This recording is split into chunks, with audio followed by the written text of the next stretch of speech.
শক্তি এক অত্যন্ত বিচিত্র বস্তু, বা বলতে পারেন অনুভূতি।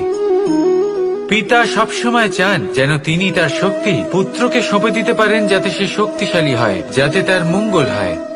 তার পুত্র সবসময় চায় যাতে সে পিতার সেই শক্তি লাভ করে, কিন্তু সেই শক্তি লাভ করার জন্য পুত্র হওয়া যথেষ্ট নয়, যোগ্য পাত্র হতে হয়।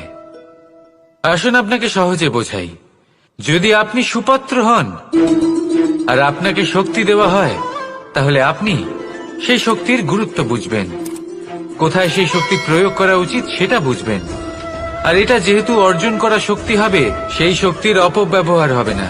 কিন্তু যদি এই আপনি কুপাত্র হন আর যদি আপনাকে এই শক্তি দেওয়া হয়, তাহলে কি হবে? দেখতে গেলে এই শক্তি আপনি দান হিসেবে পেয়েছেন, তাই না আপনি এই শক্তির গুরুত্ব বুঝবেন আর না এর প্রয়োগ আপনি জানবেন। তার অপব্যবহার হওয়া সুনিশ্চিত। তাই যদি আপনি কোনো শক্তি অর্জন করতে চান, তাহলে আগে তার যোগ্য হয়ে উঠুন। পুত্র নয়, পাত্র হয়ে উঠুন। আর আমার সাথে ভালোবেসে বলুন, রাধা রাধা। কথায় আছে, প্রত্যেক পুত্র তার পিতার প্রতিচ্ছবি হয়, আর সমস্ত প্রতিচ্ছবি চায় যেন সে তার অস্তিত্ব প্রাপ্ত করতে পারে। পুত্র চায় সে যেন তার পিতার মতো হয়, বা কখনো কখনো তার থেকেও শ্রেষ্ঠ হয়। সেটা কোনো অনুচিত ব্যাপার নয়। অনুচিত তখন হয় যখন পুত্র নিজের পিতার মতো হবার স্বপ্ন পূরণ করতে গিয়ে বা তার থেকেও শ্রেষ্ঠ হওয়ার স্বপ্ন পূরণে অনুচিত পথের আশ্রয় নেয়। কারণ তারপরে সে তার পিতার গুণগুলি আত্মসাৎ করতে চায় না। সে শুধুই এটা চায় যে সংসারের চোখে যেন আমি শ্রেষ্ঠ প্রমাণিত হই। এটা অনুচিত। সংসারে এমন অনেক মানুষ আছেন যারা এই কারণে শ্রেষ্ঠ হবার চেষ্টা করেন যাতে তার পরিবারের তার পিতার সম্মান বৃদ্ধি পায়। এমনও মানুষ থাকেন, আর এটাই হলো পার্থক্য উদ্দেশ্যের। মনে রাখবেন, যদি আপনার উদ্দেশ্য শুভ হয় তাহলে পথও শুভ হবে, যদি আপনার উদ্দেশ্য অশুভ হয় তাহলে পথও অশুভ হবে। তাহলে নিজের পিতার মতো হবার চেষ্টা অবশ্যই করুন, তার থেকেও শ্রেষ্ঠ হওয়ার চেষ্টা অবশ্যই করুন, কিন্তু মনে রাখবেন আপনার সংকল্প আর আপনার উদ্দেশ্য এই দুই শুভ হওয়া উচিত। তাহলে আসুন আর আমার সাথে ভালোবেসে বলুন, রাধা রাধা। আমরা যে মানুষকে চাই, যাকে আমরা ভালোবাসি, তাকে একটা উপহার অবশ্যই দিতে চাই। এমন এক উপহার যা ওনার ভালো লাগবে, যা শ্রেষ্ঠ হবে, অতি প্রিয় হবে, বহুমূল্য হবে, বা বলতে পারেন মূল্যবান হবে। তাই আমরা কি করি? আমরা বাজারে যাই, তার জন্য স্বর্ণ, আভূষণ, হিরে, মুক্ত এইসব নিয়ে আসি। কিন্তু এটাই কি সর্বশ্রেষ্ঠ উপহার? কখনোই নয়। সর্বশ্রেষ্ঠ উপহার হলো স্বাধীনতা, তাকে নিজের মনের মতো বাঁচার স্বাধীনতা। যদি আপনি কাউকে স্বাধীনতা না দিতে পারেন, তাহলে সে কোথাও না কোথাও বন্দী হয়ে যায়, তার বিকাশ কোথাও না কোথাও আটকে যায়। কিন্তু যদি আপনি কাউকে স্বাধীনতা দিতে পারেন, তাহলে আপনি দেখবেন ও সমস্ত সংসারকে, এই জীবনকে নিজের দৃষ্টিভঙ্গি দিয়ে দেখবে, বুঝবে যে কোনটা হলো উচিত আর কোনটা হলো অনুচিত। আর এটাই হলো সর্বশ্রেষ্ঠ। আর এবার যদি কাউকে স্বাধীনতার মাধ্যমে এত বড় একটা শক্তি দিতে পারেন, তাহলে আপনি আমাকে বলুন, এর থেকে বড় উপহার আর কি হতে পারে? আসুন আর আমার সাথে ভালোবেসে বলুন, রাধা রাধা। পিতা আর পুত্রের সম্পর্ক অত্যন্ত মধুর হয়ে থাকে। পিতা স্বপ্ন দেখেন, তাকে পূর্ণ করার সকল সম্ভাব্য চেষ্টা করেন, কিন্তু তাও অনেক সময় ওনার স্বপ্ন অপূর্ণ থেকে যায়। তখন পিতা ভাবেন যে স্বপ্ন উনি পূর্ণ করতে পারেননি, ওনার সন্তান তা অবশ্যই পূরণ করবে।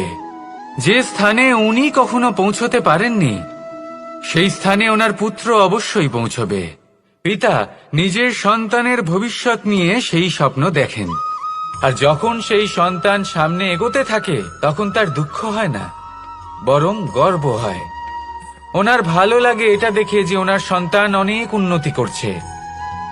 কিন্তু যখন সন্তান নিজের অভিভাবকের শক্তি দেখে, তার যশ দেখে হিংসা করতে থাকে, সমস্যা সেইখানেই শুরু হয়। সেই জন্য সকল সন্তানকে এটা মনে রাখতে হবে, দেখুন, পুত্র হবার সুবাদে, এক সন্তান হবার সুবাদে এটা হলো আপনার অধিকার যে আপনি আপনার পিতার থেকে বেশি উন্নতি করবেন। আপনার পিতাও এটাই চান, কিন্তু সুস্থভাবে এটা করুন। একটা রেখা টেনে নিন যাতে আপনি তাতে এগোতে পারেন আর আপনার পিতার তাতে গর্ববোধ হয়, আর সেই বিষয়ে দুঃখ না হয় যে আমার সন্তান আমাকেই ছোট করার চেষ্টা করছে। ইতিহাস সাক্ষী রয়েছে, যে মানুষ অন্য কাউকে ছোট করার চেষ্টা করেছেন সেই মানুষই ছোট হয়ে গেছেন। আর আমার মনে হয় না আপনি এটা চান, কারণ কোনো একদিন আপনিও কারোর পিতা হবেন। আসুন আমার সাথে ভালোবেসে বলুন, রাধা রাধা। আপনার জীবনে আপনার প্রকৃত বন্ধু আসলে কে? আপনার সব থেকে শ্রেষ্ঠ মিত্র আসলে কে? তিনি যিনি সময় এলে পরে আপনাকে সাহায্য করেন, নাকি তিনি যিনি সময় এলে পরে আপনাকে অর্থ দেন? দেখুন, আমরা হলাম মানুষ, আমাদের জীবনে লেনদেন চলতেই থাকে, এটা আমাদের জীবনের অভিন্ন অংশ। কিন্তু অনেক সময় এমন হয় যে আমরা তাকেই নিজের প্রকৃত বন্ধু বলে মনে করি যিনি আমাদের একটা বহুমূল্য উপহার দেন, ঠিক কিনা? এবার আপনার জীবনে সেই বহুমূল্য উপহার কোনটা, ওই অমূল্য মিত্র আসলে কে, সেই সিদ্ধান্ত হলো আপনার। কিন্তু যদি আপনি আমাকে জিজ্ঞেস করেন, তাহলে আমার মতে স্বর্ণ, হীরে, মুক্ত, ধন এগুলো বহুমূল্য নয়। বহুমূল্য হলো সঙ্গ, যখন আপনি একা হয়ে যাবেন, সময়, যখন আপনার তাকে প্রয়োজন হবে, সমর্পণ, যখন আপনার বিশ্বাসের প্রয়োজন পড়বে। যে মানুষ আপনার প্রতি এই 3 গুণ প্রদর্শন করেন, যিনি আপনার কঠিন সময়ে আপনাকে অবশ্যই সঙ্গ দেবেন, যখন আপনার প্রয়োজন পড়বে আপনাকে অবশ্যই সময় দেবেন, আপনার প্রতি সম্পূর্ণ সমর্পিত থাকবেন, সেই হলো আপনার আসল মিত্র, সেই হলো আপনার প্রকৃত বন্ধু। কারণ সত্যি বললে, বন্ধুত্বের অর্থই হলো নিজেকে সম্পূর্ণরূপে কারোর কাছে সমর্পণ করে দেওয়া। তাই আপনার সেই বন্ধুর জন্য নিজের প্রাণ উজাড় করে দিন আর ভালোবেসে বলুন, রাধা রাধা। শক্তি, শক্তি অর্জন করা এতটা কঠিন নয় যতটা শক্তি লাভ করার পরে সেই শক্তি সামলানো কঠিন হয়। কারণ যেই মানুষ শক্তি লাভ করে তার মনে গর্ববোধ জন্মায়, জন্মায় অহংকার, জন্মায় জেদ। তাই শক্তি প্রাপ্ত করার সাথে বিনম্র থাকাও অত্যন্ত আবশ্যক। আর এটা আমাদের শেখা উচিত বৃক্ষের থেকে। বৃক্ষ যা আমাদের ফল দেয়, বৃক্ষ যা যত ফল দেয় ততটাই ঝুঁকে যায়। আমরা পাথর মারি ওই বৃক্ষের থেকে ফল প্রাপ্ত করার জন্য, সেই পাথরের মার সহ্য করেও বৃক্ষ আমাদের ফল দেয়। কোনো গর্ববোধ নেই, কোনো অহংকার বোধ নেই, আর সেই জন্য এই বৃক্ষের পুজো করা হয়। এটাই হলো মাহাত্ম্য শক্তির সাথে বিনম্রতার। যদি এই শক্তি সৃজন করে থাকে, সাহায্য করে থাকে, সম্বল হয়ে থাকে, তবেই সেই শক্তি উপযুক্ত। আর নয়তো সেই শক্তি একদিন আপনাকে আসক্ত অবশ্যই করবে। তাহলে শক্তি অবশ্যই অর্জন করুন, কিন্তু তার সাথে সেই শক্তি সামলানোর মতো বিবেকও আপনাকে অবশ্যই জাগ্রত করতে হবে। তাহলে আসুন আমার সাথে ভালোবেসে বলুন, রাধা রাধা। ভক্তি আর শক্তি, এই দুইয়ের মধ্যে সম্পর্ক অত্যন্ত সরল। মানুষ ভক্তি করেন যাতে তিনি শক্তি লাভ করতে পারেন, আর শক্তি লাভ করার পরে ভক্তিভাব ভুলে যান, আর শক্তির প্রতি আসক্তিতে মত্ত হয়ে যান, আর সেখান থেকেই তার বিনাশ শুরু হয়। কেন? কারণ ভক্তির দ্বারা প্রাপ্ত শক্তি অন্য কারোর হিতের জন্য ব্যবহার করতে হয়, অন্য কারোর মঙ্গল করার জন্য ব্যবহার করতে হয়, কারোর বিনাশের জন্য নয়। এবার যদি আমি আপনাদের একটা উদাহরণ দিয়ে বোঝাই, তাহলে কোদাল দিয়ে আমরা মাটি কোপাতে পারি, একটা গর্ত খুঁড়তে পারি যাতে একটা নতুন বৃক্ষ জন্ম নিতে পারে, একটা বৃক্ষ যা অন্য জীবকে ফল প্রদান করবে, যাত্রীদের ছায়া প্রদান করবে। কিন্তু এই কোদালের ব্যবহার যদি আমরা অন্য কারোর ক্ষতি করার জন্য করি, তাহলে ক্ষতি শুধুমাত্র আমাদেরই হবে। তাই জীবনে যদি আপনি কোনো শক্তি লাভ করেন, হয়তো ভক্তির দ্বারা বা অন্য যেখান থেকেই হোক, তার সদ্ব্যবহার করতে শিখুন, নয়তো এই প্রাপ্ত শক্তি আপনার পতনের কারণ হয়ে দাঁড়াবে। তাহলে আসুন আমার সাথে ভালোবেসে বলুন, রাধা রাধা। কর্ম, ধর্ম আর কর্তব্য, এই তিনটি একে অপরের সাথে জড়িত। আর অনেক সময় এই তিনটি পালন করতে করতে আমাদের সেই ব্যক্তির সামনে গিয়ে দাঁড়াতে হয়, তার বিরুদ্ধেই যেতে হয়, যাকে আমরা সব থেকে বেশি ভালোবাসি। কিন্তু সেইখানে এই যুদ্ধ কোনো ব্যক্তিগত যুদ্ধ থাকে না, এ হলো কর্ম, ধর্ম আর কর্তব্যের যুদ্ধ। এটা সরল নয়, অত্যন্ত কঠিন হয় তার সম্মুখীন হওয়া যাকে আমরা সব থেকে বেশি সম্মান করি। কিন্তু আমাদের তো আমাদের ধর্মের পথে চলতেই হবে, কারণ আমরা কর্মবদ্ধ, কর্তব্যবদ্ধ, আর এটাই করা উচিত। শুধু এটুকু মনে রাখবেন, যদি আপনার উদ্দেশ্য শুভ হয়, আপনার ভাবনা শুভ হয়, আপনি যদি কর্ম, ধর্ম আর কর্তব্যের পথে অগ্রসর হন, তাহলে এই প্রক্রিয়াতে যদি আপনাকে আপনার আরাধ্যেরও সামনে দাঁড়াতে হয়, তাহলেও আপনার কোনো ক্ষতি হবে না। তাহলে আসুন আর আমার সাথে ভালোবেসে বলুন, রাধা রাধা। সাথী, সাথী এই শব্দটির ব্যাখ্যা কে কিভাবে করে? মিত্র, সখা, বন্ধু। কিন্তু অর্থ একটাই, তিনি যিনি আপনার সঙ্গী হন আর তিনি যার সাথী আপনি হন। এবার সব থেকে বড় প্রশ্ন হলো এটাই যে তিনি কে হতে পারেন যাকে আপনি আপনার সাথী বলে মেনে নিতে পারেন, নিজের সখা, নিজের মিত্র, নিজের বন্ধু মেনে নিতে পারেন। আপনার সাথী হলেন তিনি যিনি দুঃখের সময় আপনার পাশে থাকবেন, আপনার হাত ধরে থাকবেন। আপনার সাথী হলেন তিনি যার হাত আপনি নিজের সুখের দিনে ধরে থাকবেন। সেই সাথীরই হাত ধরুন যিনি দুঃখে সবসময় আপনাকে সাহায্য করার জন্য তৎপর হয়ে থাকেন, আপনার পাশে থাকেন, আর যাকে সুখের দিনে আপনি আপনার সাথে রাখতে পারেন। আর যখন আপনার সাথে আপনার এই সাথী থাকবে, তখন আপনি এটা বুঝবেন যে যখন জীবনে দুঃখ আসে, তখন এই দুঃখ কমে যায়, সবার মধ্যে ভাগ হয়ে যায়। আর যদি তখন সুখ আসে, তাহলে সেটা সবার উপস্থিতিতে আরো বেড়ে যায়।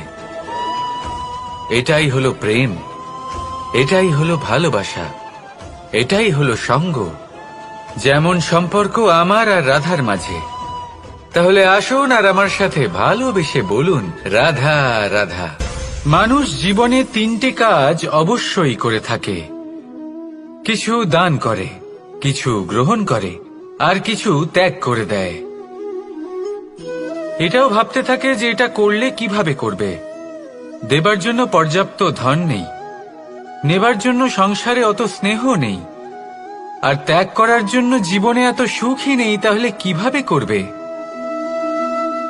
আসলে আমরা বস্তুগত চাহিদা অর্জনে এত ব্যস্ত হয়ে পড়ি যে আমরা বুঝতেই পারি না যে কি নেবার আছে, কি দেবার আছে, আর কি ত্যাগ করার আছে। তাহলে আজ আমি আপনাকে বলেই দিই, মনে রাখবেন এই তিনটে গুরুত্বপূর্ণ গুণ, তিনটে গুরুত্বপূর্ণ কথা। দেবার জন্য আছে দান, নেবার মতো আছে জ্ঞান, আর ত্যাগ করার মতো আছে অহংকার। যখন আপনি দান করতে শিখে যাবেন, জ্ঞান অর্জন করার শক্তি আপনা থেকেই আপনার মধ্যে চলে আসবে। আর যখন এই জ্ঞান আপনার মধ্যে প্রবেশ করবে, অহংকার আপনা থেকেই আপনার থেকে দূরে চলে যাবে। যে ব্যক্তি এই তিনের মধ্যে ভারসাম্য বজায় রাখতে পারে, তার বর্তমান, ভূত, ভবিষ্যৎ, লোক, পরলোক সবকিছু শুধরে যায়। যেই দিন আপনি দান করতে শিখে যাবেন, জ্ঞান আহরণ করতে শিখে যাবেন, অভিমান ত্যাগ করতে শিখে যাবেন, আপনার সর্বশক্তিশালী সর্বশক্তিমান পরমেশ্বরেরও প্রয়োজন পড়বে না, কারণ তখন ঈশ্বর আপনার মধ্যেই বাস করবেন। তাহলে আসুন আর আমার সাথে ভালোবেসে বলুন, রাধা রাধা। প্রেম এই সংসারে এসেছিল এই সংসারকে প্রেমের শিক্ষা দেওয়ার জন্য, এই জীবনের সুখের অনুভূতি আসলে কি তা শেখানোর জন্য। কিন্তু যদি সত্যি কথা বলি, তো আমি নিজেই প্রতিদিন প্রেমের নতুন নতুন স্বরূপ দেখতে পাই, প্রেমের একটা নতুন অনুভূতি প্রত্যেক নতুন দিনে। আর তার কারণ হলো এই প্রেম অনন্ত, এ হলো দৈব। প্রেম হলো এই সংসারের সবথেকে বড় ঢাল এবং সবথেকে বড় অস্ত্র। এই প্রেম ছাড়া না কোনো ন্যায় হয় আর না কোনো শাস্ত্র, না জীবন আছে আর না অন্ত। এবার যদি এই প্রেম মনের মধ্যে বাস করতে শুরু করে, তাহলে কখনো কোনো সমস্যাই হবে না, আর যদি হয়েও থাকে তাহলে তা স্থায়ী হবে না। এই প্রেম কি না করতে পারে? এই প্রেম সমস্ত সমস্যা মিটিয়ে ফেলতে পারে, আপনার মনের মধ্যে অহংকারকেও বিনাশ করে দিতে পারে, আপনাকে সাক্ষাৎ ঈশ্বরের সাথে দেখা করাতে পারে। তাই প্রেমের দ্বারা প্রয়াস করতে থাকুন, এই সংসারের প্রত্যেক মানুষকে, প্রত্যেক বস্তুকে, প্রত্যেক জীব জন্তুকে ভালোবাসবেন। আর এই প্রেমের দ্বারাই বলুন, রাধা রাধা। বরদান অত্যন্ত বিচিত্র এক বিষয়, কিন্তু দেখতে গেলে এই বরদান কি না করতে পারে? এক দরিদ্রকে রাজা বানিয়ে দিতে পারে, একজন দুর্বলকে এই সংসারের সবথেকে শক্তিশালী ব্যক্তি বানিয়ে দিতে পারে। কিন্তু আমরা ভুলে যাই এক অত্যন্ত গুরুত্বপূর্ণ কথা, বরদান এই শব্দের শেষে দান লুকিয়ে রয়েছে। এই দান কথাটা অত্যন্ত গুরুত্বপূর্ণ। আমাদের মনে রাখা উচিত এই বরদান আমরা দানে পেয়েছি, আর তাই তার সম্মান করা উচিত, কখনোই অহংকার করা নয়। আর যে ব্যক্তি বরদান পেয়ে অহংকার করেন, তার যা ক্ষতি হয় তা হলো এই বরদান তার থেকে কেড়ে নেওয়া হয়। বর অর্থাৎ শ্রেষ্ঠ, অর্থাৎ বরদানের অর্থ হলো একটা শ্রেষ্ঠ দান, এবং তার ব্যবহার যদি আপনি কারোর ক্ষতি করার জন্য করেন, তাহলে ক্ষতি শুধুই আপনার হবে। তাহলে এই বরদানের সম্মান করুন, উচিত পথে চলুন, আর উচিত উদ্দেশ্য নিয়ে এর ব্যবহার করুন, সবকিছু ভালোই হবে। তাহলে আসুন আর আমার সাথে ভালোবেসে বলুন, রাধা রাধা। আজ আমি আপনাকে এমন এক গল্প শোনাবো যা আমার নন্দ বাবা আমাকে শুনিয়েছিলেন যখন আমি ছোট ছিলাম। কাহিনী একজন সাধু আর একজন বিছের। একবার এক সাধু নদীর পাড়ে স্নান করছিলেন। উনি দেখলেন যে জলের প্রবাহে একটা বিছে ভেসে যাচ্ছে। তার প্রাণ বাঁচানোর জন্য উনি তাকে তুলে নদীর পাড়ে রাখার চেষ্টা করলেন, কিন্তু যেই সেই বিছেকে উনি হাতে তুললেন, সেই বিছে ওনাকে কামড়ে দিল। সাধু আবার চেষ্টা করলেন, সেই বিছেকে হাতে নেওয়াতে সে আবার তাকে কামড়ে দিল। আরো একবার চেষ্টা করাতে ওনার শিষ্য ওনাকে জিজ্ঞেস করল, এ আপনি কি করছেন গুরুদেব? এসব কি হচ্ছে? আপনি তারই প্রাণ বাঁচানোর চেষ্টা করছেন যে আপনাকে কামড়ে দিচ্ছে। গুরুদেব উত্তর দিলেন যে ও বিছে হয়েই নিজের কর্ম করছে, নিজের প্রবৃত্তি, নিজের ব্যবহার বদলাচ্ছে না। তাহলে আমি সাধু হয়ে তা কেন বদলাবো? এর তাৎপর্য হলো সরল, যে সংসারে কিছু মানুষ আছেন যারা হয়তো খারাপ, দুষ্ট প্রকৃতির, আর হয়তো তারা কখনোই বদলাবেন না, কখনোই কোনো পরিবর্তন আসবে না। কিন্তু তার মানে এই নয় যে আমরা আমাদের কর্ম করা ছেড়ে দিই, আমরা আমাদের প্রচেষ্টা ছেড়ে দেব। আগে না, আমাদের তো করতেই হবে, কারণ ইতিহাস সাক্ষী আছে যে এই চেষ্টা এই সংসারের ধারাকেও বদলে দিতে পারে। তাহলে আপনিও আসুন আর আমার সাথে ভালোবেসে বলুন, রাধা রাধা। এই সংসারের অন্তের, এর বিনাশের প্রারম্ভ কিভাবে হয়? কোনো যোগের মাধ্যমে, কোনো ভয়ানক অসুরের আগমনে, নাকি প্রকৃতির রাগের কারণে? না, এই সংসারের বিনাশের প্রারম্ভ হয় আমি থেকে। এই আমি, এই তুমি, এটা আমি করেছি, ওটা তুমি করেছো, এটা আমার, ওটা তোমার, আদি ইত্যাদি। এই ভাব যখন মনে বাসা বেঁধে নেয়, সর্বপ্রথম ঘর ভাগ হয়, তারপর বসতি, তারপর প্রাণ, আর তারপর দেশ, আর সবার শেষে সমস্ত সংসার ভাগ হয়ে যায়। আর এই ভাগ হয়ে যাওয়া শেষে মনোমালিন্যে পরিণত হয়। এখন এমত অবস্থায় কি করা যেতে পারে?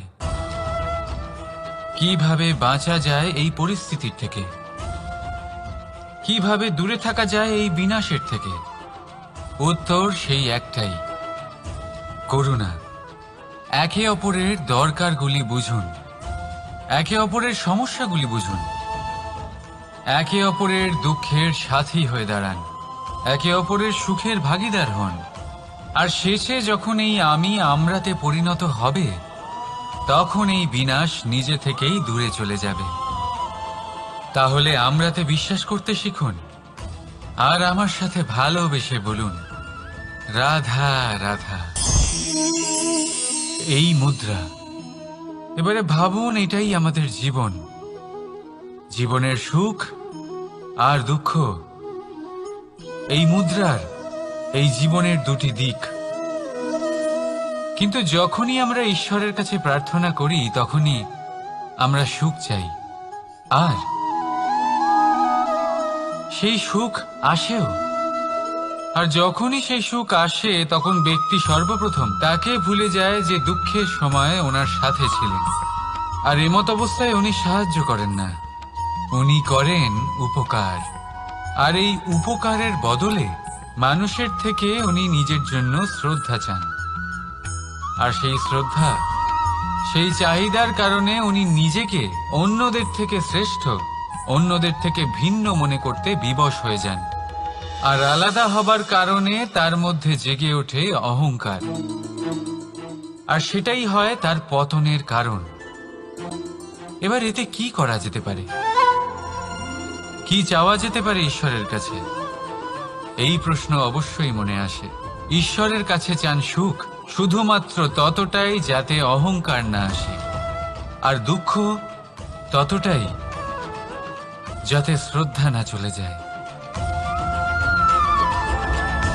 রাধা রাধা। এই সংসারে এমন কিছুই নেই যা সব সময় একই থাকবে। যা কিছু নির্মাণ হয়েছে তা একদিন অবশ্যই ভেঙে পড়বে। কিন্তু এই ভেঙে যাওয়ার বিশ্লেষণ আপনি কিভাবে করবেন তা আপনার উপরে নির্ভর করছে। ওই আকাশের দিকে তাকান, ওই মেঘ, ওটাও ভেঙে পড়ে, কিন্তু নিজে ভেঙে পড়ার সাথে বর্ষাকে তৈরি করে যায়। মাটির ডেলা অবশ্যই ভেঙে পড়ে, কিন্তু ব্যবহারযোগ্য মাটির রূপ নিয়ে।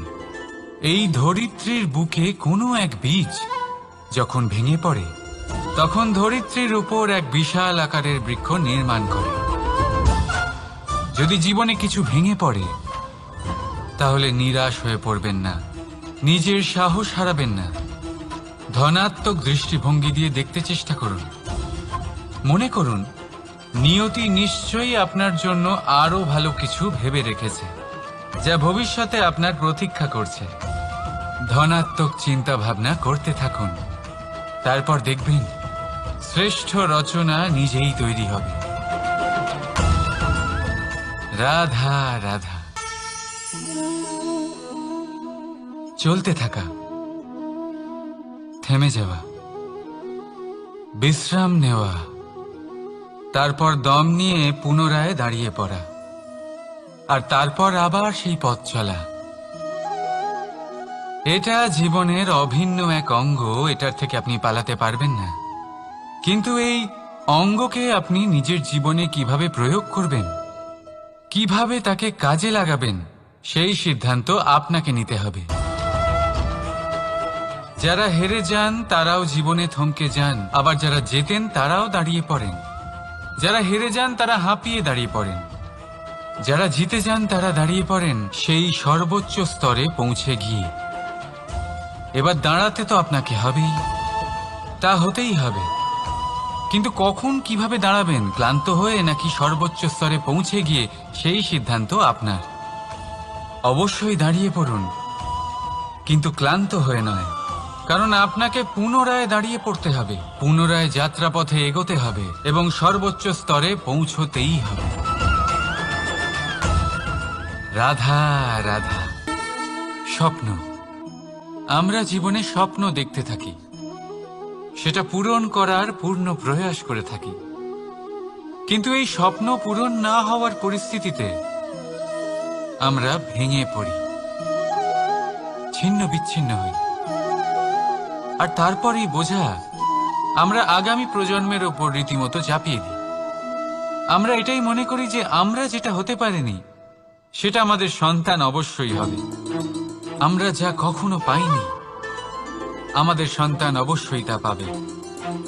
এটা যে অনুচিত সেটা আমরা ভাবি না, কিন্তু এটা ভুল। আর এই ভুল আমরা সকলেই করে থাকি। সন্তান প্রকৃতি আর পরমাত্মার আশীর্বাদ। ওদের ভেতরে তাদের নিজের একটা অস্তিত্ব লুকিয়ে থাকে, সেটা মন দিয়ে দেখুন তো। আপনি শুধু ওই সন্তানকে জন্ম দিয়েছেন, কিন্তু ওর জীবন আপনার নয়। তাই নিজের সন্তানের সাথে থাকুন, সময় কাটান, ওদেরকে ভালোবাসুন, সবসময় প্রেরণা দিন, কিন্তু প্রেরণা দিন ওর নিজের অস্তিত্বকে বাড়ানোর জন্য, ওর নিজের স্বপ্ন পূরণ করার জন্য, আপনার স্বপ্ন পূরণ করার জন্য নয়। ওদের অস্তিত্বকে পূর্ণাঙ্গে বৃদ্ধি পেতে দিন। রাধা রাধা। এই পুকুর দেখছেন আপনি? পুকুরের জল কখনো প্রবাহিত হয় না, একই স্থানে জমে থাকে, আর সেই কারণে কিছুদিন পর ময়লা হতে শুরু করে। কিন্তু তাও আমরা একে ত্যাগ করি না, আমরা তবুও একে পুজো করি। শুধুমাত্র এই কারণে নয় যে অতীতে সে আমাদের তৃষ্ণা মিটিয়েছে, কিন্তু এই কারণেও যে যদিও বা সে ভবিষ্যতে আমাদের তৃষ্ণা না মেটায়, কিন্তু প্রয়োজন হলে আগুন অবশ্যই নেভাতে পারে। ঠিক সেই রকমই হয় আমাদের সম্পর্ক, সম্পর্ক যা আমরা বহু বছর পরিশ্রম করে তৈরি করি, যে দরকার পড়লে আমাদের সহায়ক হয় কোনো না কোনোভাবে। সেই জন্য সম্মান করতে শিখুন এই সম্পর্কগুলিকে, শিখুন এই সম্পর্কগুলিকে অটুট রাখতে।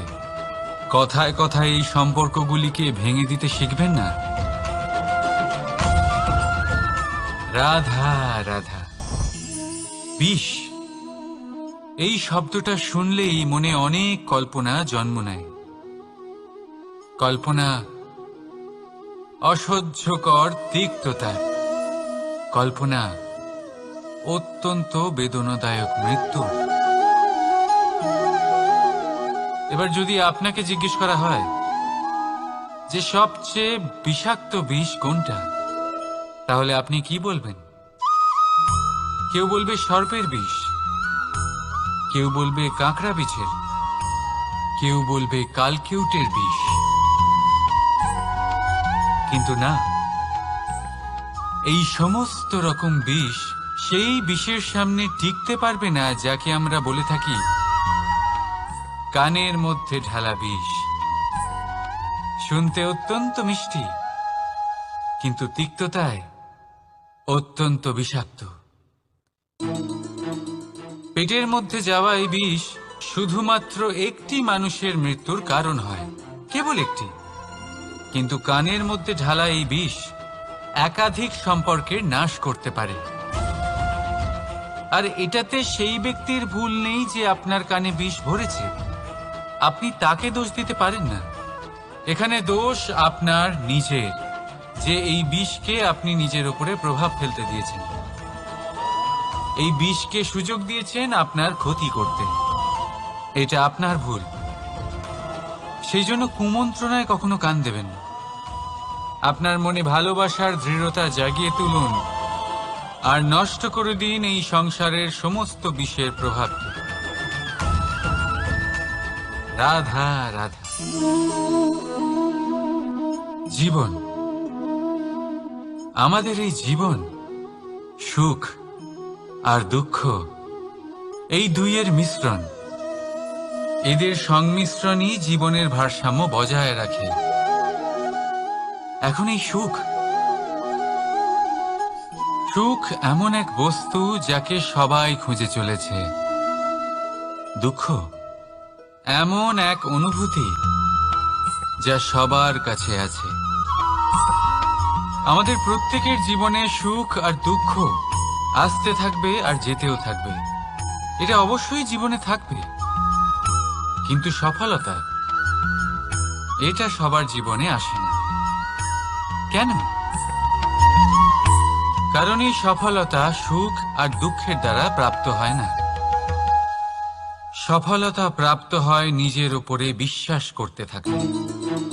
আকাশের ওই সূর্যকে দেখুন, সূর্যের বিশ্বাস আছে নিজের উপর যে সে সমস্ত জগৎকে আলোকিত করতে পারবে। নিজের প্রথম রশ্মি দিয়ে অন্ধকারকে দূর করতে পারবে। সূর্য এই বিশ্বাস নিয়েই আসে, আর কিছুক্ষণের মধ্যেই সমস্ত সংসার থেকে অন্ধকারকে বিনাশ করে ফেলে সে। তাহলে মনে রাখবেন, এই সুখের আভাস, এই দুঃখের অনুভূতি আসতেও থাকবে আর যেতেও থাকবে। শুধু নিজের উপরে বিশ্বাস রাখুন, তারপর দেখবেন এই সফলতা আপনার দাস হয়ে থাকবে। রাধা রাধা। চাঁদ কত শ্রেয়, শুভ্র, কত সুন্দর, কিন্তু যদি আপনি মনোযোগ সহকারে দেখেন তাহলে দেখবেন এই চাঁদেও দাগ আছে। আর এই দাগগুলি থাকার কারণে কি এই চাঁদের মাহাত্ম্য কখনো কমে যায়? কখনো নয়। এর কারণ হলো চাঁদের নিরন্তর চেষ্টা। একবার এই আকাশে দেখুন, এই অন্ধকার সবসময় চেষ্টা করে চাঁদকে ঢেকে দেওয়া, কিন্তু এই চাঁদ সবসময় এই অন্ধকারের সাথে লড়াই করতে থাকে। অমাবস্যা থেকে শুরু করে চাঁদের এই যাত্রা পূর্ণিমা অবধি পৌঁছেই যায়। আর তাই এই চাঁদের পুজো করা হয়। এই কারণে এই চাঁদকে মাহাত্ম্য দেওয়া হয়।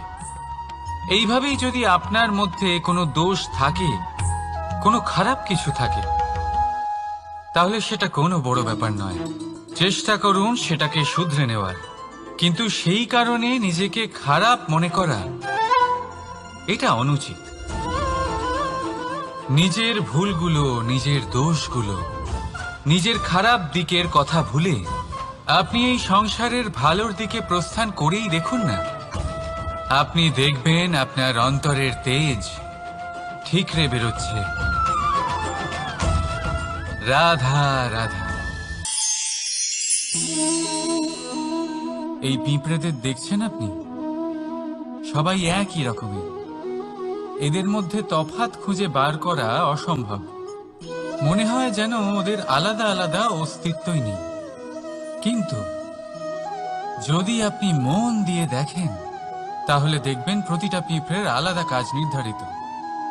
তাদের আলাদা অস্তিত্ব আছে। কেউ বাড়ি বানানোর জন্য মাটি সংগ্রহ করতে পটু, কেউ ঢিপি বানাতে পটু, কেউ খাবার খোঁজায় পটু, আবার কেউ সেই খাবার আনায় পটু। ঠিক সেরকমই হয় মানুষেরা। মনে হতেই পারে সবাই একই রকম, কিন্তু প্রতিটা মানুষের ব্যক্তিত্ব, প্রতিটা মানুষের অস্তিত্ব ভিন্ন হয়। আর সত্যি কথা বলতে কি, প্রতিটা মানুষের ভিন্নতাই আমাদের প্রগতির দিকে নিয়ে যায়। ভাবুন, যদি আপনাকে কারোর সাথে হাত মিলিয়ে চলতে হয়, তাহলে আপনাকে আপনার সোজা হাত তার উল্টো হাতে ধরে এগোতে হবে। এটাই সৃষ্টিকর্তার সৃষ্টির নিয়ম। ভিন্নতা, এই ভিন্নতাকে আশীর্বাদ ভেবে চলুন। এতে কোনো খারাপ নেই। রাধা রাধা। দাদা আমাকে বহুবার জিজ্ঞেস করেন যে কানাই, তুমি রাধার সাথে এই সংসারকে প্রেম শেখাতে এসেছো, তাহলে কেন তুমি রাধাকে এত বিরক্ত করো? কেন ও তোমাকে বিরক্ত করে? কেন এই ঝগড়াঝাটি হয়? কেন এই টানাপোড়েন চলে? এবার এটার উত্তর আমি কিছুটা এইভাবে দিতে চাই। পিঁপড়ে সেই বাড়িতেই প্রবেশ করে যেখানে মধু উপস্থিত আছে। যদি আপনার বাড়িতে মধু থাকে, কোনো মিষ্টি জিনিস থাকে, মিষ্টত্ব থাকে, তাহলে পিঁপড়ে সেখানে অবশ্যই প্রবেশ করবে। ঠিক এইরকমই হয় আমাদের সম্পর্ক। এর মধ্যে ছোটখাটো ঝগড়াঝাটি, টানাপোড়েন, রাগ করা, মন ভাঙানো, এই সব তো চলতেই থাকে। বিশেষ করে সেই সম্পর্কগুলিতে যেখানে মিষ্টত্ব আছে।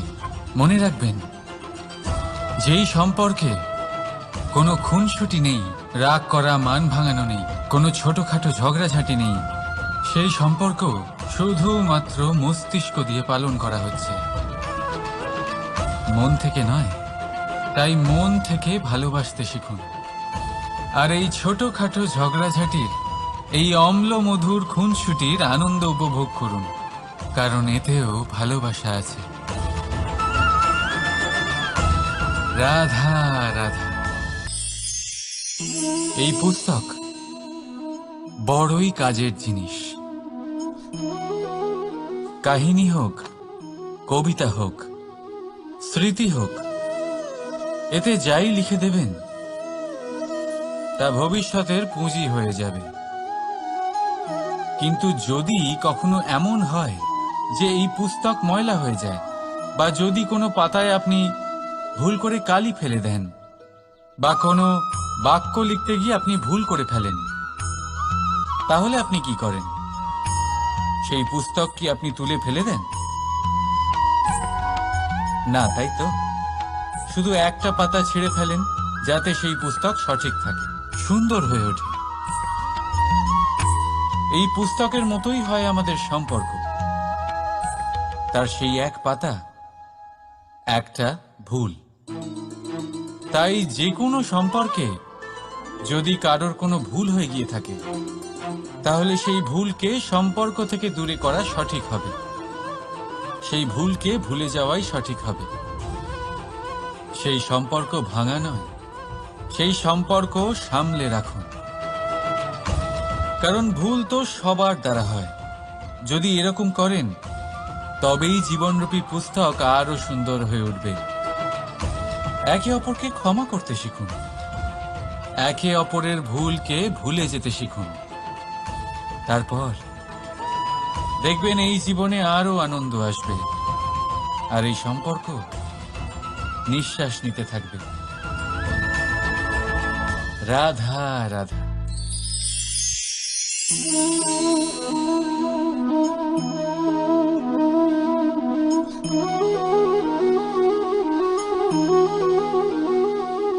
আমার এই ছায়া দেখতে পাচ্ছেন আপনি? প্রকাশের স্রোত যখন মধুর আর দূরে থাকে, তখন এই ছায়া লম্বা হয়ে যায়। কিন্তু যেই প্রকাশের স্রোত মাথার উপরে চলে আসে, এই ছায়ার আকার ক্রমশ ছোট হতে থাকে, আর অন্ধকারে তো এই ছায়া বিলুপ্ত হয়ে যায়। কিছুটা এরকমই হয় আমাদের অহংকার।